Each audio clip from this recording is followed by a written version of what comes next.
Chittaranjan rail কর্তৃপক্ষ তরফে নেতাজি সুভাষচন্দ্র বসুর জন্মদিনের ছুটি বাতিল করে দেওয়ায় বাংলা পক্ষ তার বিরুদ্ধে চিত্তরঞ্জন রেল কর্তৃপক্ষ থেকে স্মারকলিপি দেওয়ার উদ্যোগ নেওয়া হয়। তাদের কর্মসূচি ছিল জিএম অফিসে বিক্ষোভ করে জিএম এর হাতে স্মারকলিপি দেওয়া। সেই অনুযায়ী বাংলা পক্ষের তরফে আগে থেকে রেল কর্তৃপক্ষকে লিখিতভাবে জানিয়ে দেওয়া হয় এবং তাদের কর্মসূচি অনুযায়ী আজ সকাল থেকে তারা জিএম অফিসের সামনে জমায়েত শুরু করে। কিন্তু বাংলা পক্ষের তরফে অভিযোগ করা হয় তাদের জোরপূর্বক জিএম অফিসের সামনে থেকে আরপিএফ এ সরিয়ে দেয়। তাদের বলা হয় কোনো প্রকার জমায়েত বা স্মারকলিপি দেওয়া যাবে না, এমনকি চিত্তরঞ্জন রেল শহরের বাইরে চলে যাওয়ার নির্দেশ দেওয়া হয়। রেল প্রশাসন তথা আরপিএফ এর এই মূর্তি দেখে বাংলা পক্ষের সদস্যরা ৩ নম্বর গেটের বাইরে এসে অবস্থান বিক্ষোভ শুরু করেন, যার ফলে চিত্তরঞ্জন শহরে ঢোকার মুখে প্রধান রাস্তা ৩ নম্বর গেট অবরোধ হয়ে পড়ে। বাংলা পক্ষের পশ্চিম বর্ধমান জেলার অন্যতম কর্মকর্তা অক্ষয় ব্যানার্জি জানান, স্বাধীনতা যোদ্ধা নেতাজি সুভাষচন্দ্র বসুকে রেল কর্তৃপক্ষ গুরুত্ব দিচ্ছেন না, বাঙালিদেরকে পদে অসম্মান করা হচ্ছে। তিনি আরও বলেন, চিত্তরঞ্জন দাসকে রেল কর্তৃপক্ষ যথাযোগ্য সম্মান দেয় না।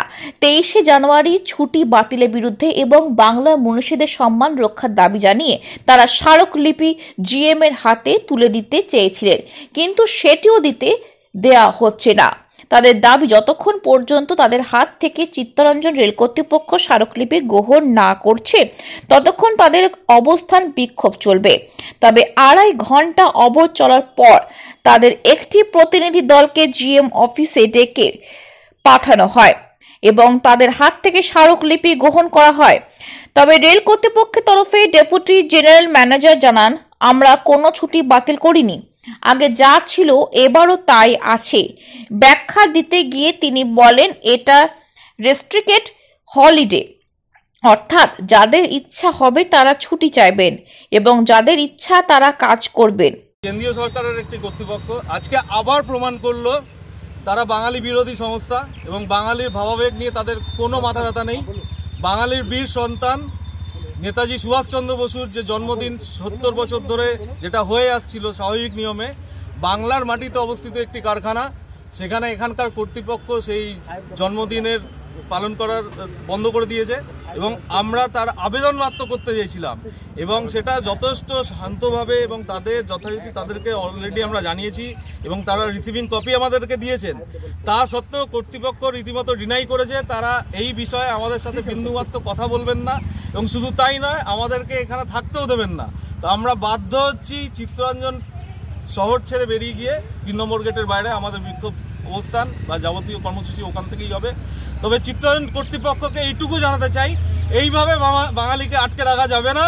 বাঙালি ঠিক নেতাজির যে ছুটির দাবি সেটা আদায় করে ছাড়বে কর্তৃপক্ষ থেকে। জয় বাংলা।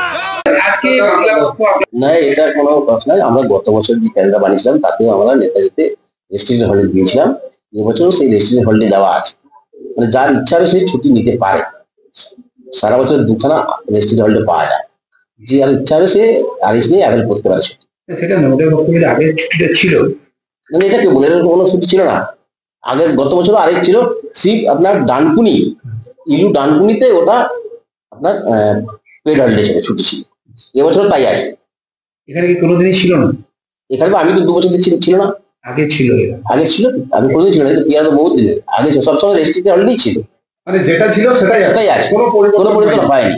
আর আপনার ডানকুনিতে পেড হলিডে থাকতো, তাই পেড হলিডে আছে। ওনারা ছুটির দাবি করছেন, এই ব্যাপারটা কি আপনার উচ্চ নেতৃত্বকে জানাবেন, আপনাদের কর্তৃপক্ষকে জানাবেন? কোনো একটা ডেপুটেশন আমাদের মানে পুরনো ছুটির দাবি করছে এবং যার জন্য রাস্তা অবরোধ করে বিক্ষোভ দেখানো এবং অবস্থান বলবেন। সেটা তো আমাদের পার্সোনাল ডিপার্টমেন্ট ইউনিয়নের সঙ্গে কথা বলেই আমাদেরকে ছুটি লিস্টটা দেয়। ছুটির লিস্ট আমরা বানাই না, আমরা শুধু প্রিন্টিং করি, সিপিআর এর কাজে প্রিন্টিং করা।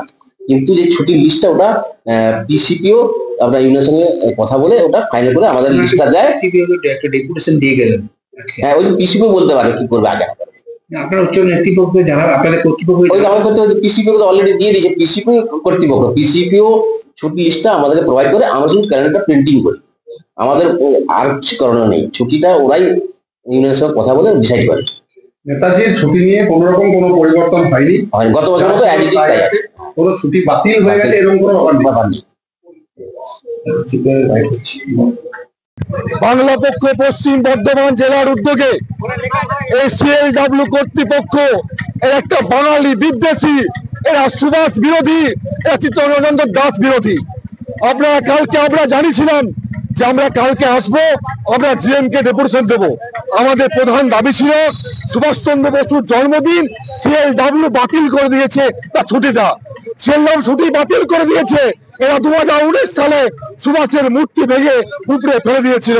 এরা সুভাষের জন্মদিন পালন করে না, এরা সুভাষের জন্মদিন পালন তো করেই না, সুভাষের মূর্তির একটা মাল্যদান পর্যন্ত করে না, এরা সুভাষের মূর্তি ভেঙে দেয়। 2025 সালে এরা সুভাষের ছুটি বাতিল করে দিয়েছে।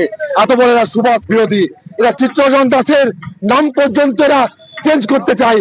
বিজেপি রোগিণী মিত্রা পাল বলেছিল এটা শ্যামাপ্রসাদ মুখার্জি নামকরণ করা হবে চিত্তরঞ্জন দাসের বদলে। আমরা বাংলা পক্ষ থেকে আসানসোল বিএনআর থেকে আমরা দুই বাজার পর্যন্ত বাইক মিছিল করেছিলাম, সে আমরা ঘৃণ্য চক্রান্ত আমরা রুখে দিয়েছিলাম। আবার যে সিএলডব্লিউ আমাদের বাঙালির হৃদয় সম্রাট চিত্তরঞ্জন দাসের প্রিয় শিষ্য, তার জন্মদিন বাতিল করেছে, আমরা শেষ দেখে ছাড়বো। আমরা আজকে জিএম কাছে স্মারকলিপি জমা দেবো এবং আমাদের প্রধান দাবি থাকবে আমাদের সুভাষের জন্মদিনটাকে সাড়ম্বরে পালন করতে হবে। তো ছুটি নয়, ছুটি দিতে হবে এবং সেটাকে সাড়ম্বরে পালন করতে হবে। সুভাষের সঙ্গে চিত্তরঞ্জন দাসেরও জন্মদিন সাড়ম্বরে পালন করতে হবে।